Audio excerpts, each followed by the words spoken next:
गर्दै गर्दा त्यो सरलता, त्यो पारदर्शिता, त्यो स्पष्टवादितालाई हामीले सम्झिनु पर्दछ र त्यस्ता असल गुणबाट सिक्ने हामीले प्रयास गर्नुपर्दछ।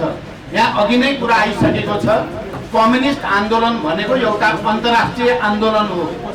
अन्तर्राष्ट्रिय आन्दोलन हुनुको नाताले वैचारिक क्षेत्रमा अन्तर्राष्ट्रिय कम्युनिस्ट आन्दोलनमा चल्ने विवादहरू, बहसहरूको प्रभाव विश्वभरिका कम्युनिस्ट पार्टीहरूमा हुने गर्दछ। नेपालमा पनि नेपालको कम्युनिस्ट आन्दोलन पनि त्यो प्रक्रियाबाट अछुतो थिएन र हुन सक्ने कुरा पनि होइन। रुस र चीन जस्ता ठुला कम्युनिस्ट पार्टीहरूमा चलेको महाविवादको प्रभाव नेपालको कम्युनिस्ट आन्दोलनमा पर्यो।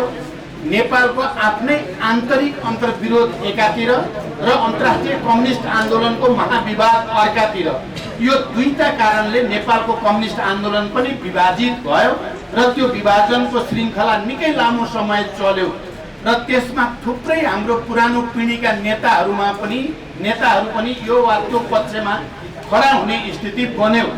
अहिले जति बेला सोभियत सङ्घ विघटन भइसकेको छ र चीन आफ्नो ढङ्गले समाजवादतिर अगाडि बढ्दै गरेको छ, कम्युनिस्ट आन्दोलनले एउटा ठुलो क्रान्तिको लहरमा ठुलो धक्काको महसुस गरेको छ। अहिले एउटा वैचारिक ढङ्गले हामी रक्षात्मक होइनौँ, अहिले पनि वैचारिक हिसाबले, सैद्धान्तिक हिसाबले हामी आक्रामक स्थितिमै छौँ र यति बेला पुरानो पिँढीका हाम्रा अग्रज नेताहरूलाई स्मरण गर्दै गर्दा हामीले ध्यान दिनुपर्ने कुरा वैचारिक स्पष्टताको पहिलो दशकको अन्त्यपछि र आजको दुनियाँको जति ठुलो आवश्यकता छ त्यो आवश्यकता अनुकूल अझै हुन सकेको छैन। यस्तो बेलामा हामीले चाहे अस्ति भर्खरै हामीले कमरेड पुष्पलाल संस्थापक महासचिवको पनि स्मृतिमा हामीले कार्यक्रम गऱ्यौँ। आज हामी कमरेड तुलसीलाल अमात्यको स्मृतिमा यो समारोह गरिरहेका छौँ। यो बेला हामीले वैचारिक राजनैतिक प्रश्नमा अझ बढी स्पष्टता, अझ बढी विकास, किनकि मार्क्सवाद भनेको कुनै डगमा होइन, त्यो concrete analysis of the concrete condition भनेर भनिन्छ। यसको सोल, यसको आत्मा भनेको ठोस वस्तुको ठोस विश्लेषण नै हो। लेनिनले बडो प्रष्ट शब्दमा यसको परिभाषित, सठिक शब्दमा परिभाषित गर्नुभएको थियो।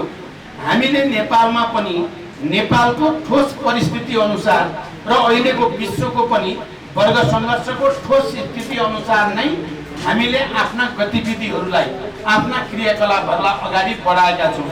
त्यसै सन्दर्भमा नेपालमा 2019 सालबाट विभाजनको पीडा भोगेको कम्युनिस्ट आन्दोलनलाई निषेधको तरिकाद्वारा फेरि एकताबद्ध गर्ने र नयाँ आधारमा त्यसलाई पुनर्सङ्गठित गर्ने एउटा महाअभियानको सुरुवात भएको छ। यो एउटा निकै ठुलो, यसको राष्ट्रिय मात्रै क्षेत्र छैन, यसको अन्तर्राष्ट्रिय स्तरमा पनि ठुलो प्रभाव पार्ने परिघटना हो। कमरेडहरू, म सबैको ध्यान केमा आकर्षित गर्न चाहन्छु भने यो नेपालमा 21औं शताब्दीमा घटेको एउटा असाधारण परिघटना हो। तपाईँ हामी जीवित मान्छेहरूलाई त लाग्न सक्छ, यो सामान्य कुरा त हो, पार्टी फुटे फेरि मिले यस्तो त हुँदै गर्छ, तर यो त्यस्तो किसिमको मात्रै छैन। हाम्रो अहिलेको पार्टी एकता र विभिन्न चाहिँ ब्राकेटमा नाम राख्ने, पुच्छर झुन्ड्याउने प्रक्रियाको अन्त्य गर्दै फेरि एकचोटि 2006 सालमा गठन भएको पार्टी जुन एकीकृत थियो, त्यही पार्टीलाई नयाँ स्तरबाट अगाडि बढाउने सङ्कल्प हामीले गरेका छौँ। विश्वभरि खडेरी बसको नेतृत्व गरेका छौँ। यो आफैमा एउटा दूरगामी महत्त्वको ऐतिहासिक परिघटना हो र यसलाई आम नेपाली जनताले, नेपालका श्रमजीवी जनसमुदाय र कम्युनिस्ट समर्थकले मात्रै होइन, विश्वभरिका पनि बडो ध्यानपूर्वक, गम्भीरताको साथ यसलाई हेरेका छन् र नेपालको यो आन्दोलनबाट, यो पार्टी एकताको प्रक्रियाबाट, यो सरकार निर्माणको र सरकार परिचालनको प्रक्रियाबाट सिक्ने ठुलो सङ्कल्प अहिले विश्वभरि देखा परेको छ। मैले कमरेड तुलसीलाल अमात्यलाई सम्झिँदै गर्दा र तपाईँहरूको अगाडि उभिएर यो सम्बोधन गर्दै गर्दा हामी सबैले यो कुरालाई गहिरो गरी आत्मसात गर्न जरुरी छ। दुनियाँले हामीबाट ठुलो आशा अपेक्षा गरेको छ। भारत र चीन जस्ता विशाल छिमेकीहरूको बिचमा, झन्डै 3 अरब मान्छेको बिचमा भएको नेपाल र यहाँ कम्युनिस्टहरू सबैभन्दा शक्तिशाली रूपमा लोकप्रिय रूपमा स्थापित हुनु र त्यसलाई एकताबद्ध गर्ने सङ्कल्प सहित एउटा ठुलो पहल कदमी देखा पर्नु यो विश्वव्यापी महत्त्वको कदम हो र यसलाई सम्झेर किनकि यो कदम सुरु हुँदैदेखि यसका विरुद्ध प्रचारबाजी अर्को खेमाबाट बुर्जुवा खेमाबाट पुँजीवादी खेमाबाट सुरु भएको छ।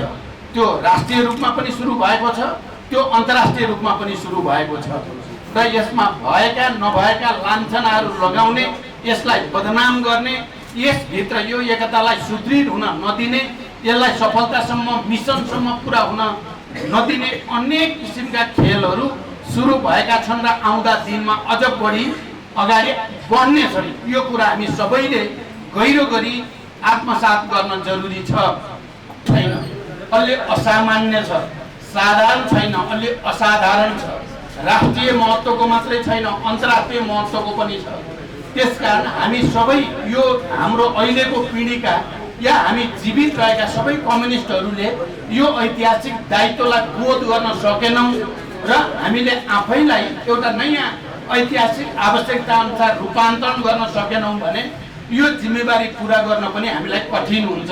त्यसकारण कमरेड तुलसीलाल अमात्य या कमरेड पुष्पलाल श्रेष्ठ या नरबहादुर कर्मचारी जस्ता हाम्रा अग्रजहरूलाई स्मरण गर्दै गर्दा हामीले विचारको, राजनीति र ऐतिहासिक हाम्रो दायित्वलाई बोध गर्नु र त्यसको निम्ति एकताबद्ध भएर दृढताको साथ अगाडि बढ्नु र प्रतिक्रियावादीका सबै खालका घेराबन्दी तोड्नको निम्ति अगाडि बढ्नु नै उहाँहरूको स्मरण गर्नुको औचित्य, उहाँहरूप्रति सच्चा श्रद्धाञ्जली, उहाँहरूप्रतिको सच्चा सम्मान हुन जान्छ।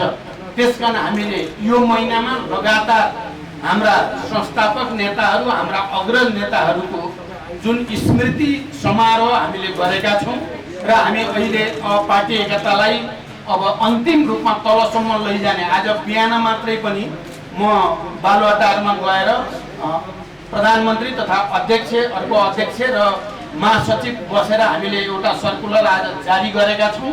अब यो महिनाभित्रमा नै सबै प्रदेशहरू, जिल्लाहरू र स्थानीय तहसम्म विभिन्न जनसङ्गठनसम्म कार्यदलबाट रिपोर्ट लिने र भाद्र 5 गते भित्र सम्पूर्ण एकता प्रक्रिया तलसम्म सम्पन्न गरेर अनि तल नेताहरू गाउँमा जाने र पार्टीका नीति, योजना, कार्यक्रमहरू जनतालाई बुझाउने।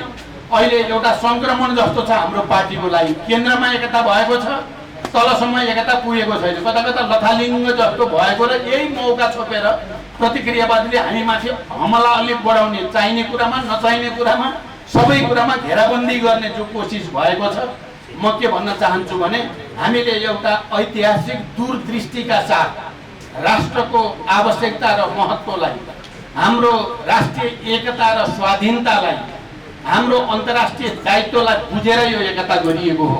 यसलाई हर हालतमा हामी सुदृढ गर्छौँ। यस सन्दर्भमा कम्युनिस्ट पार्टीको सरकारले जे कुरा पुरा गर्छ भनेर जनताको अगाडि सङ्कल्प गरिएको हो, त्यो कुरा पुरा गर्नेतिर हामी सबै केन्द्रित हुनेछौँ। यो विश्वास व्यक्त गर्दै फेरि एकचोटि कमरेड तुलसीलाल अमात्यप्रति हार्दिक श्रद्धा र सम्मान प्रकट गर्दै बिदा हुन्छु। धन्यवाद। अभिवादन।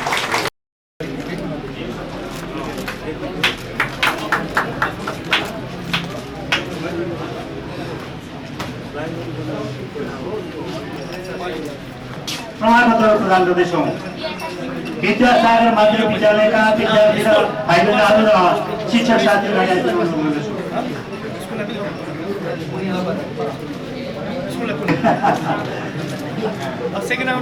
अब सेकेन्ड विद्यासागर मावि। विद्यासागर मावि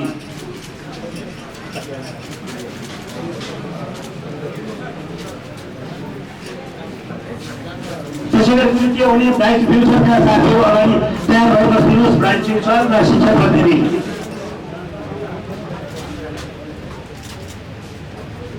ब्राइट फ्युचर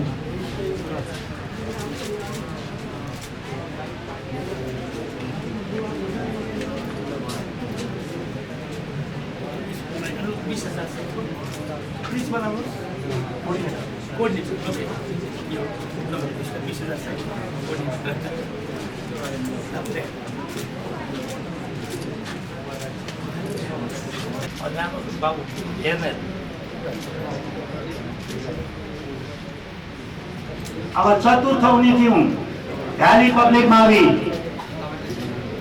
सामान्य विद्यालयका विद्यार्थीहरू र शिक्षक साथीहरूलाई अगाडि आउन अनुरोध गर्दछु।